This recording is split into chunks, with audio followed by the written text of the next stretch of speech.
د افغانستان اسلامي امارت د هغه ژمنې له مخې چې ولس سره یې کړې ده په دې هڅه کې دی چې له تېر حکومت څخه ورپاتې خنډونه له منځه یوسي او سوداګرو ته د لا اسانتیا برابرولو سره اقتصادي پراختیا او ودې ته زمینه برابره کړي. په همدې اساس د هیواد په ګمرکي تاریخ کې د لومړي ځل لپاره د ګمرکي اسنادو د ښه څېړلو او وخت ضایع کېدو د مخنیوي په موخه د کابل هوایي ډګر ګمرک کې د ګمرکي طی مراحلو واحد مرکز یا ون سټاپ شاپ څخه ګټه اخیستنه پیل کړې ده چې په دې سره د اسنادو د طی مراحلو پروسه تر پخوا څو چنده چټکه شوې ده. په تیرو وختونو کې د ګمرکي اسنادو طی مراحل په 3 ورځو کې ترسره کېدل، خو اوس مهال په 3 ساعتونو کې دا پروسه پای ته رسیږي. د ګمرکي اسنادو طی مراحلو پروسه له مرستندوی میز څخه د اظهار پاڼې په چمتو کولو او د ایسیکوډا سیستم په مسیر ټاکلو سره پیلېږي او ورپسې د طی مراحلو واحد مرکز یا ون سټاپ شاپ ته استول کیږي او په ترتیب سره د مواد او فزیکي څېړنې، قیمتي ښودنې، د اسنادو چکول، بانک ته د بانکي تعرفې تحویلول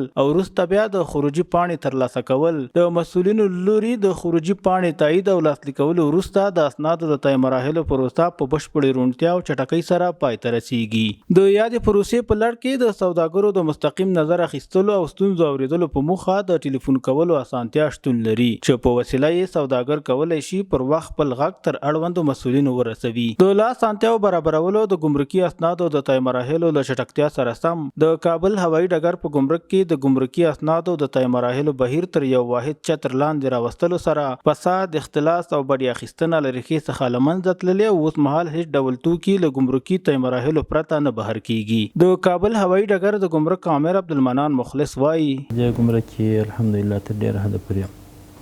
دغه سهولت او تجارت جوړ شوی دي، تر ډېرې اندازې پورې سهولت تجارت جوړ شوی دي چې هغه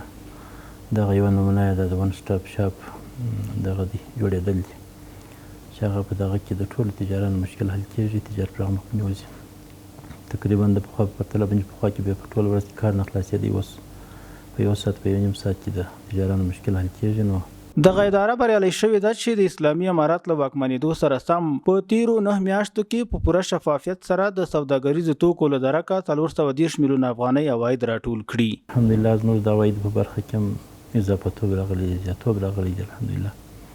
د امارت د تحکیم وروسته تقریبا 410 میلیونه موږ عواید لرو. الحمدلله چې دا ارقام ډېر زیات دي. سوداګر د ګمرکي اسنادو په طی مراحلو کې د رامنځته شویو اسانتیاوو له کبله خوښي څرګندوي او په سوداګرو غږ کوي چې راشي په پوره ډاډ او روڼتیا سره خپلې سوداګریزې چارې پر مخ یوسي. با ابتکار رئیس برای که ون استاپ شاپ فعال شده،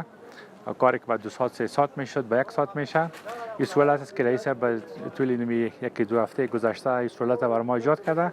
دیگه ما خوش هستیم و از دوام تقاضا داریم که کسایی که کار میکنن، کاری که بعد 2 ساعت 3 ساعت یا 4 ساعت طول میکشید، حالا در ظرف 1 ساعت کل کار تکمیل شده. یک استاپ شاپ